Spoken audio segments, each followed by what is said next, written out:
much. We have a number of guests who have joined us today for our very first breakfast session. And I'm happy to say it's going to be worth your time. Karibu sana, Dr. Lucy, and take it away. Dr. Lucy will be our moderator for today. Karibu sana. Thank you. Thank you so much, Duncan. A very good morning to all that are joining us. Very excited to be having this conversation with Moses, and I'll be telling you a little bit more about Moses. And year in, year out, there are new developments in the world of customer experience. Customer expectations continue to grow and change. The business environment is more competitive than ever before. The place of customer experience in overall business strategy is clearer, and definitely customer experience is shaping the future of businesses. Many predictions have been made, and many of them on the value of customer experience, and they have come true. And really, really excited about Moses joining us today. Moses, probably many of you have interacted with him in the area of digital transformation. And he is the founder and CEO of Dotsavvy.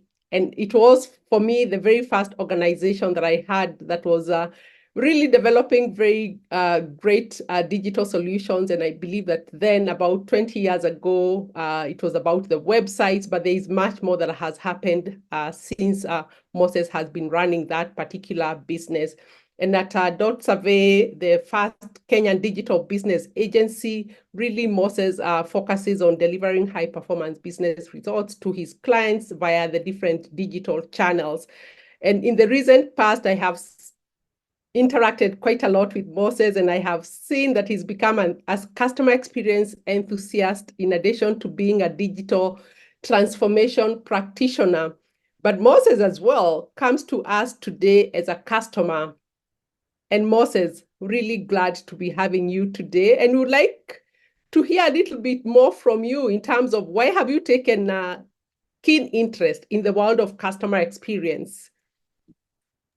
Yeah, thank you so much, Lucy. Thank you for having me. It's a pleasure to be here for this breakfast session. And yes, of course, as you mentioned, I've been a digital practitioner for over 20 years in my business and also others. I honestly believe that we are in a situation today where a lot of businesses are being commoditized, in terms of service delivery and products. Between one and the next, it's becoming very, very hard to differentiate which one is better, which one is worse, and more importantly, how that's driving customer or stakeholder decisions. So for me, I've taken a keen interest, and I think I want to share with you a personal example that actually happened on my birthday last month. I was away on a trip with my family for the holidays, and on my birthday, I received an email from KLM. And KLM, as you know, is a airline who have a Flying Blue program that used to be part of Kenya Airways as well. And they sent me this email, first of all, acknowledging that it's my birthday. And then the second thing they did is they then reminded me that I have a Flying Blue account.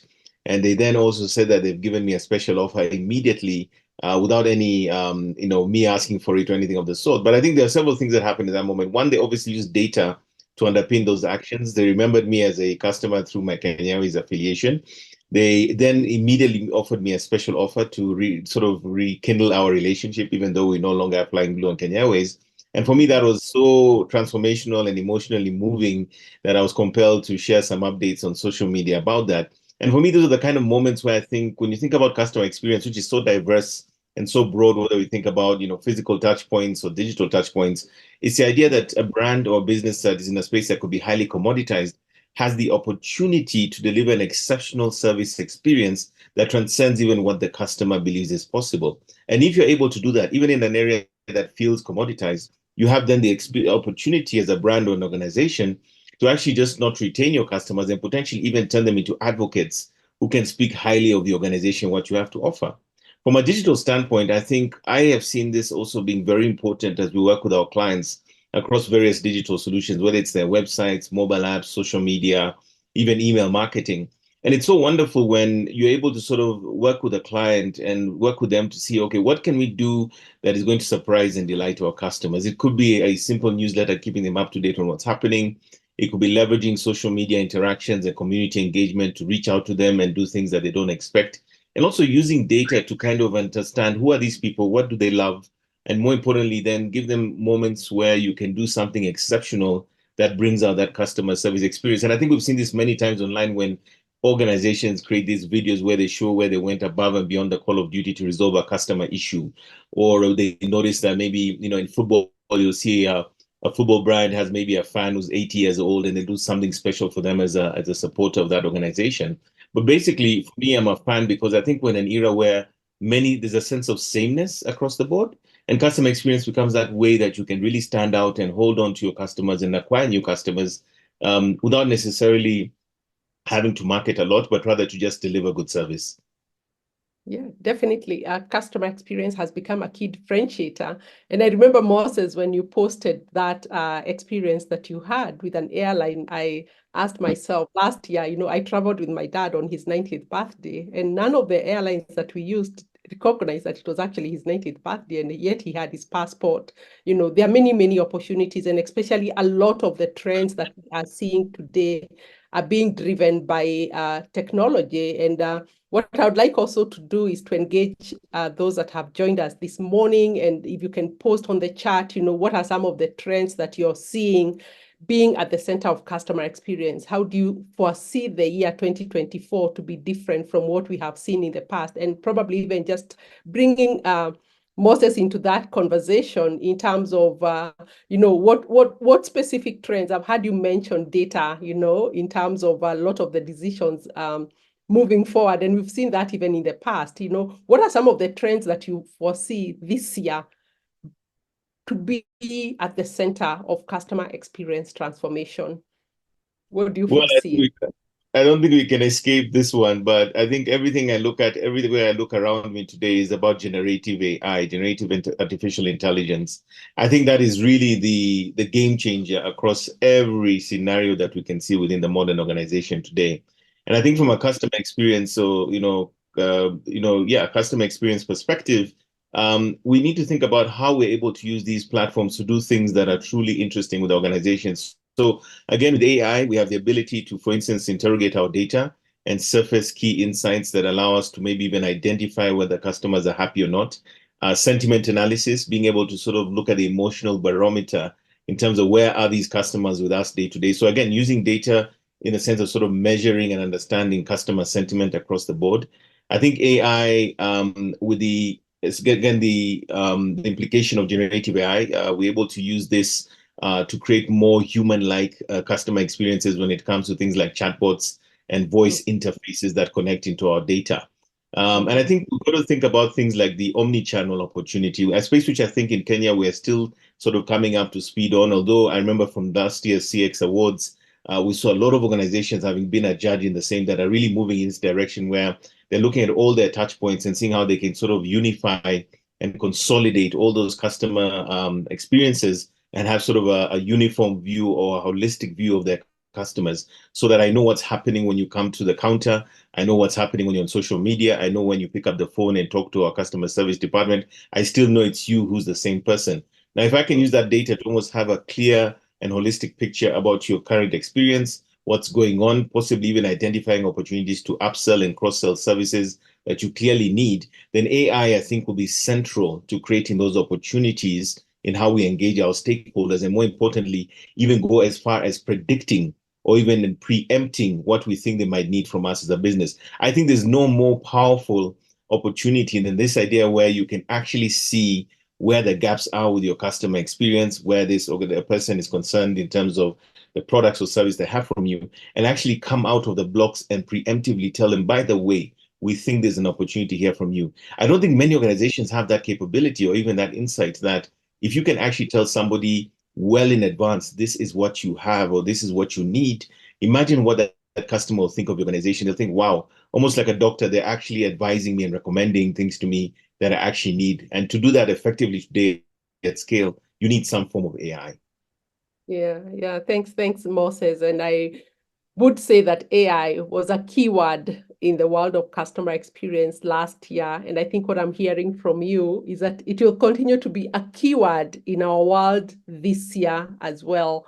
And just looking back to the sort of conversations that we had last year, we're talking about AI-driven interactions, like through the chatbots, as you have mentioned, and the use of AI in the hyper-personalization of experiences for you to really have a good understanding of the customer as a segment of one. And we have also seen AI used a lot in terms of generating customer insights, from the data that we have. And I'm really even just asking myself, even just thinking about Africa, thinking about Kenya, do you think that we have what it takes to take advantage of that? From a technology perspective, from where you sit, do we have what it takes to be able to take advantage of that? Are we at par with the rest of the world? Yeah, I think first, I think what we can say is thanks to the internet and technology in general, I don't think there's any distinction now between what happens in Africa and what happens, let's say, in North America, Europe. The customer is the customer, right? The same way that I always like to think that when people are using Uber, there's not a Kenyan Uber or an American Uber, there's only one Uber. We are experiencing the same platform, a world-class, taxi app in the way that the person in New York also experiences it. Therefore, I think when you put yourself in the customer's shoes, they do not expect a mediocre or less than impressive experience across different things. And I think one of the most wonderful things I'm seeing in this AI space today, as much as Africa may, at least on the surface of it, appear to be falling behind, given that many of these innovations are being created and deployed from North America and other markets of that nature, I think we can actually be on par and potentially even better. The reason I say this is because if you look at many of the AI platforms, even in Kenya today, we see, for instance, in the creative and the marketing space, that a lot of brands, including people like Safaricom, are using AI-created visuals for their marketing purposes. In some instances, you might find that we're actually a little bit ahead in that area compared, let's say, to companies in Europe and North America. We're actually taking the lead in adopting some of these technologies. We're also seeing, as I saw in the CX Awards last year, a lot of local organizations already using things like robotic process automation, automating things like loan processing, claims processing, and so forth. We are already very much in this space. What maybe customers or consumers don't realize is this is happening in the background. Now, the other thing that really makes me excited, as you know, when ChatGPT launched in November 2022, it was the fastest adopted platform to get to 100 million users in less than 2 months. That is telling us something. The interest and the appetite for these solutions is very, very high. But more importantly, we are seeing companies today like Microsoft who launched their copilots on Microsoft 365, which is actually infusing or permeating all the applications from Microsoft. What this means is that if you're willing to pay that slightly higher subscription, you can have the very same platforms and capabilities that a Fortune 500 company in North America is using. Now, what does that mean? It means that the field has been leveled. There is a level playing field. There is a premium using some of these tools. But it does mean that you have the opportunity to plug in. You don't have to buy the servers necessarily. You just have to acquire the subscription, start using your personal or customer data in a private way on these platforms and start getting the advantages of AI. I'm going to share one last example with you of how this is actually happening in Kenya. Last week, I attended a technology event and I met somebody who's a CIO at one of the local hospital groups. And they told me that the way they're using generative AI is they bought a software or subscription that allows them to take their MRI scans and also things like X-rays. They put them into the system. And what happens is that it surfaces the diagnosis through the cloud. But more importantly, it doesn't just support the doctor in terms of just giving a clearer diagnosis and more accuracy, because a human still has to go through it and then submit it to the person who requested the insight or the data. But they're finding that the same solution actually surfaces other health issues from those scans. So the doctor will come back to you and say, look, I can see that you have a fractured bone and this is a situation, but we've also seen that you have some abnormal cells in this tissue area, which suggests maybe a precursor to cancer. Now, the crazy thing is that this particular technology, from an AI standpoint, has also lowered the cost from 25,000 shillings to 600 shillings for the same diagnosis. This is happening right here in Nairobi. So when you think about AI use cases, I think it's very, and I think look at it in the context of customer experience, right? This is a hospital delivering better customer experience through AI, and possibly life-saving diagnosis. Now, look at it holistically. We're saying basically that AI is alive and well. It's going to permeate everything, but there's so many incredible opportunities, not just to improve the service delivery, but also even to reduce the costs of doing so. And to make it easy for customers, because in customer experience, we like to say we want to make it easy for customers. And when you think about automation, and definitely as CX professionals, we must then be able to appreciate the role that AI and even any other kind of technology plays, but even be able to understand what is all this about. And even there's something you've mentioned about data, and I also foresee it as one of the areas where there are new trends coming up. Customers are becoming a bit more cautious about the use of their data. How do you suppose that is going to look like for businesses this year?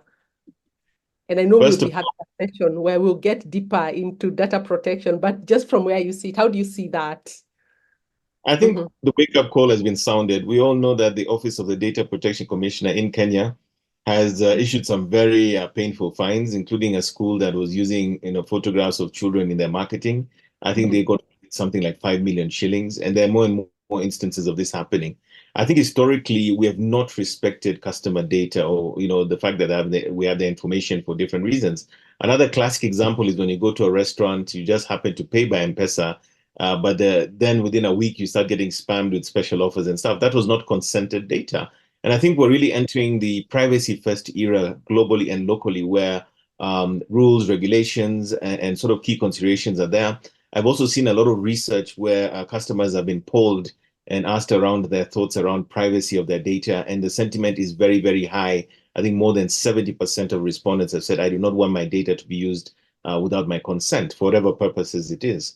So I think the big wake-up call really has been with the instances of last year and the year before, with the major fines and sort of organizations, large and small, having to come to the realization that customer data is privileged, customer data is private, that you cannot use it without consent, not to mention we have the laws and so forth. Is going to see a lot of organizations, for instance, registering with people like the Office of the Data Protection Commissioner, becoming a data controller or data processor, depending on your role. We as a company at Dotsavvy, for instance, have had to register because we handle a lot of data on behalf of our clients. But the fines, I think, have been the thing that changes everything, where people are waking up saying, oh my, I know now that if I use customer data in an unprivileged or consented way, there are consequences in this case. So I think we're going to see a lot of humans and a lot of people waking up and saying, you know what, don't just use my data without consent. Yes. Number two, make sure that if you are going to use customer data, use it in an ethical way without necessarily in any way compromising customer interactions. Yeah. And to some extent, technology is coming in, and especially when you think about some of the adverts that we are seeing, we are seeing AI-generated images as opposed to the use of customer photos, and just probably stepping a little bit away from AI or from technology. And I would like to hear a little bit from you. And there's something I saw that you had posted about the future of work. And I would like to just hear from you when you think about workplaces today. And I'm really hoping that this becomes the year that many organizations in Kenya get to focus on employee experience. It's our theme as a local customer experience community. What do you think needs to happen, or what's your view about where this is leading to in terms of really focusing on more human-centric workplaces? What has been your experience out there in the marketplace? So let me give you a very interesting story. At the beginning of COVID, I think it was March 2019. Was it 2019 or 2020? I'm even losing my track. 2020. We were one of the very first companies, I think, to close. We had a very small office, or rather, we continued to have a small office. It was very clear that we were at risk with proximity, many of our employees using public transport and so forth. So we closed immediately. The good thing is that prior to that, probably several years, we already had moved all our workflows to the cloud. So everything was in Google Workspace, a lot of our productivity, design tools, and all in the cloud. So we didn't have any issues with that. But what has happened is that here we sit in February 2024, and we're still working remotely. We are all in Nairobi, most of us. One of our employees is actually in Europe working remotely. And I think in the modern context, this is very difficult for people who grew up in the traditional workspace sitting in an office. And I think what we're learning is that people value their time. All right. And when I think about that, from an empathetic and humane way, even I work from home most of the time, although we maintain an office. So I think I'd like to see a situation where we start to look at people and say, do they need to sit for 4 hours in traffic every day? Can people have a more empathetic lifestyle where they even spend more time with their families because they can have days in the office, days out of the office, and work with them in a more engaged way. We have the technology tools. COVID proved to us that you can work in this remote way. There are some compromises for sure.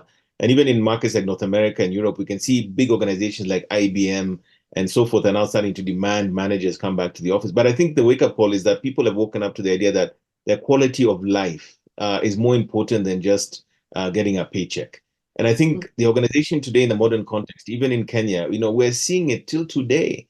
People are extremely comfortable doing things using platforms like Zoom. I know now for a fact that most of my clients, some of them who used to demand we go to industrial area every week to have a weekly meeting, are now the biggest culprits of Google Meet and Microsoft Teams and Zoom. So the world has changed. And I think in that sense, even employees have changed. We need to look at them. We need to seek at them at sort of a holistic way.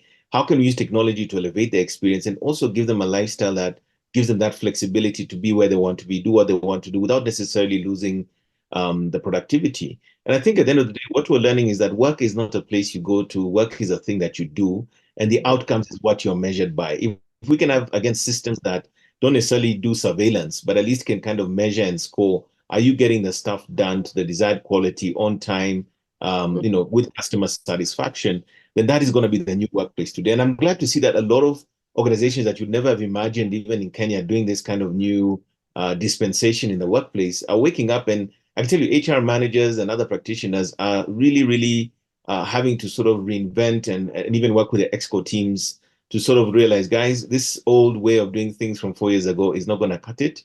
Our employees know there's a different way now, and we have to find a middle ground to meet those needs. Not to mention some of the mental health issues that we also see surfacing as a result of, sort of brutally telling people to come back to the office, for instance. We need to find a middle ground that works for everyone. Yeah. And it was very interesting last year observing some of the organizations saying that, everybody needs to come back to the workplace, and not really having prepared the workplace for the people they are asking to come back. People worked away for 4 years and now they're being asked to come back. But I like it that many organizations are still providing their employees with a hybrid or with an opportunity to choose to completely work from home. In fact, I have one of my nephews who works in an organization that is 100% work from home. They even have no head offices at all. Wow. And in fact, I know we'll be getting a little deeper next week, Tuesday, and talking about human-centric workplaces. And I know there are organizations that are even saying, if we get you to work from home, we don't want you to be working from your sofa. We are providing you with a seat because we care about your what is it called? Egocentric, Ergonomics. Econometrics. Yeah, econometrics. We don't want you Yeah. to, in a place where it's not that very, very comfortable. And I'm glad to hear that in terms of the outlook into the future, there's a very high likelihood that we'll continue to see a hybrid in terms of people working from home, others working from wherever, on the go, and just stepping out of the workplace and really getting to see what's happening around us as businesses. There is, of course, this conversation. Everybody last year was launching their sustainability strategy. And as I think about sustainability conversations, they are not just about the environment. It's not just about planting trees. They're about sustainability of the business as a whole. And without customers, a business is really not sustainable. So I don't know how much you have engaged with the sustainability agenda, and how do you foresee customer experience playing a role in sustainability? Because sustainability is really about holding on to our customers so that our businesses can survive, even as we do everything else out there around green energy, around just climate change and the like. What are your thoughts around that? And what sort of outlook do we see in this year? Yeah, I think you've raised a very, very important point there. And I come from the school of thought that, a customer gained or retained is better than a customer that you have to go out and, look for from scratch. And I see this almost incestuous relationship. Let's say if we look at the financial services sector where, you go down Waiyaki Way and you'll see 20 billboards all promoting a personal banking product from one bank or another, for instance. And the question I ask myself is, it's clearly not possible for all of these businesses to acquire yet a new customer. So you find this thing where customers are hopping from one to the next, they have a bad experience, they try another one, they have another bad experience, they try another one. But there's no loyalty in that sense because, again, like I mentioned earlier, a lot of these services are seen as being, commoditized. There's no reason to be loyal unless maybe you have a bank loan that you have to pay. So I think when I think about sustainability, I ask myself this question, right? We're spending so much money in marketing, let's say in your sort of classic business context, what if that money was reinvested in the business to figure out what do our customers want and need? And more importantly, how are we meeting them where they are? Now, if you take that budget, right, and then we're talking about sustainability, which also might have environmental implications because of the money being spent to put up billboards and so forth. What if we just spent a bit more time and a few more resources, and sometimes not in just technology, maybe hire more people to literally just call outs and talk to customers and ask them, how are you doing? How can we add value?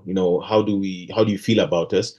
Could that be a way of achieving sustainability? Meaning that rather than continuously trying to acquire more customers, which is important for any business, if we just keep the ones we have and keep them happy and sustain that relationship and their business and upsell them and cross-sell them across our offerings, I think even the natural recommendations or referrals will come right there and then. You may not need to do as much marketing. So when we put the customer at the center of everything we do and we are obsessed about the customer, then I don't know how much money we need to actually spend in marketing because guess what? That customer is going to be so happy, he's going to bring another 10 customers along, right? And sustain that opportunity. So I think we need to think more about activities and things that hold on to our customers. Another thing I'm seeing again that is coming out in the workplace as we do work in the market with customers is as we do more and more bids and submissions or proposals, we are seeing questionnaires as part of our submissions that are asking us questions about our ESG, what we call the environment, sustainability, and governance. And as it turns out, because we work remotely, this means to a large extent, we've significantly reduced our collective carbon footprint because we're not commuting that much. And these things are going to become more and more important, not just for the buyer of services, but even customers are now asking, how do you guys operate from a sustainable perspective? They want to know maybe your products are ethically produced, that maybe they're part of this fair trade group globally. But people are asking tough questions as customers around how you operate. And if they find that you're not operating ethically or efficiently or using the best practices in certain areas, customers might actually choose not to use your products or services. So again, to what extent is your organization being sustainable, adopting new technologies, for instance, like the AIs, moving things from international data centers to local data centers? All of these things have elements of sustainability. And I think going forward, both from the customer and also even the supplier side of things, these are going to become very, very important conversations. Yeah. And I really like what you have said in terms of a lot of budgets being spent in marketing, in sustainability efforts. Could we rethink and ask ourselves, what are we doing to retain those customers that we already have, even as we spend so much in marketing to attract other customers? And really, that's the customer experience philosophy, that if we get our customers to experience us in a way that they feel good about being our customers, then they are going to recommend. Even if they recommend just one more customer, that means we double our customer database, and I think you're really asking us as CX professionals to grab a chunk of that marketing budget, and to see how that can then be used to make it easier for our customers to interact with us. And I think a lot of the things that I'm hearing from you, Moses, are sort of, we are going to carry over, some of the conversations that we had last year, of course, into this year.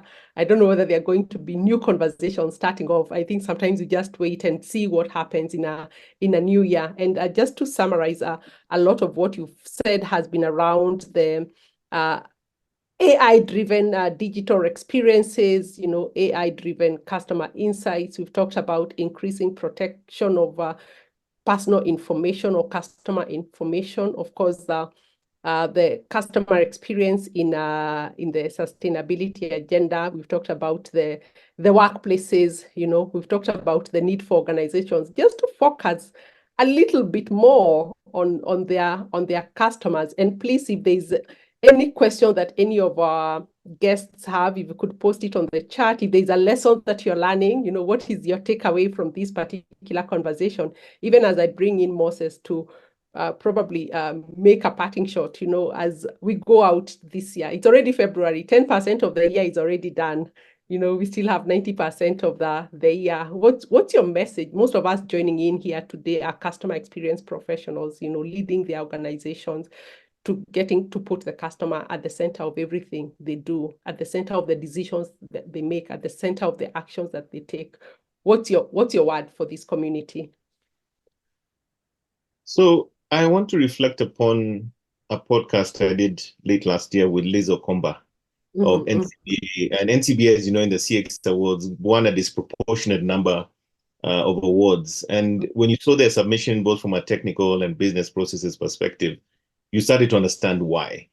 I think for me, when I think about customer experience, it doesn't just permeate the customer-facing side of things, what we traditionally called customer service, which I believe is no longer seen as just almost like a rubber stamp or a plaster that you put when things go wrong. It's not a reactive aspect of business anymore. It's something that should sit at the leadership level, thinking about how to be customer obsessed and customer focused, how your products are developed around the customer, how you do your procurement, how you deal with suppliers.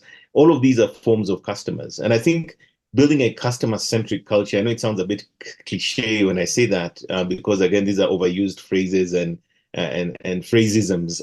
I would say that it's about really everyone, including the Ataskari at the gate, are those people customer-centric? And you go into organizations where you actually see it, how you're greeted by the security guards, how you're handled through the office, whether they ask you whether you like a coffee or tea. You can usually tell the organizations that have a customer-centric culture or philosophy, from the get-go. And I think it starts from the top, but it's how you handle also your internal employees amongst themselves, leadership to them and vice versa. All these things are manifestations that I think there has to be a lot of accountability and also that opportunity to not have the smartest guy in the room, that anyone can contribute, anyone can be part of that transformation and journey. So my view is this, right? Rather than spending money trying to just build brand awareness and doing the marketing and so forth, portraying that you're good and fantastic, when your customers might tell you otherwise, like we talk about the king's emperor, you can be naked and the customer will tell you so if you don't think you're naked. But more importantly, building that culture means that it permeates everything. It cuts across all the different departments. It's an ethos that the organization lives by. And usually at the customer touch point, we can see it and we can feel it. If organizations can invest significantly in that way, the way that I saw talking to Liz, where they talked about NCBA and how they went through their customer experience transformation, which ultimately led to them winning so many awards. I think that's a good benchmark in terms of what any organization can do to be more successful. Remember, customer experience sometimes is not high tech. I'll give you a very simple example that I think is a fantastic customer experience opportunity that many can employ in December this year.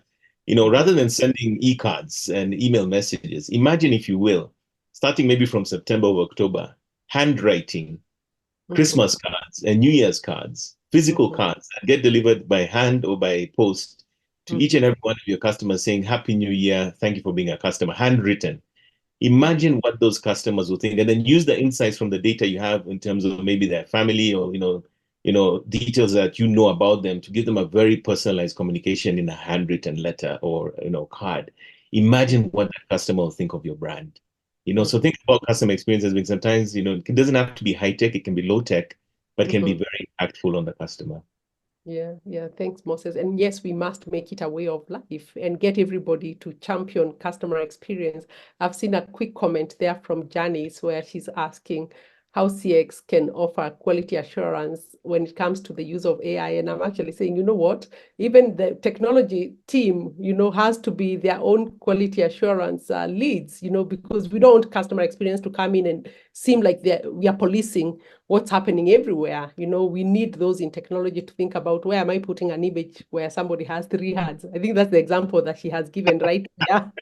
She says there's a photo doing rounds of a lady with 3 hands, and if we get everybody then, even listening to Moses as a champion for digital transformation, but also a champion for customer experience, our wish is that everyone in our organizations can then champion customer experience so it doesn't become a preserve for those in customer experience. And really, really thank you for this conversation. I don't see any other question. Paul, is there any other question that has come through on the chat? And would like to bring this conversation to an end. No question, only a comment from Victor Songa. He says, I love how you are connecting ESG with CX. Yeah. That was very brilliant, the way you connected it. I'm sure we'll be seeing a lot more organizations this year also launching their sustainability agenda.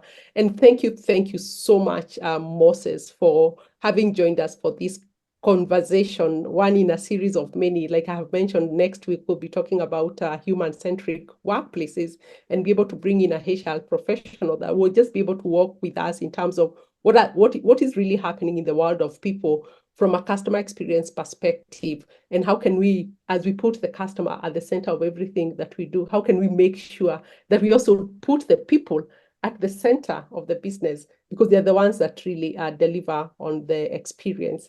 So once again, thank you so much. And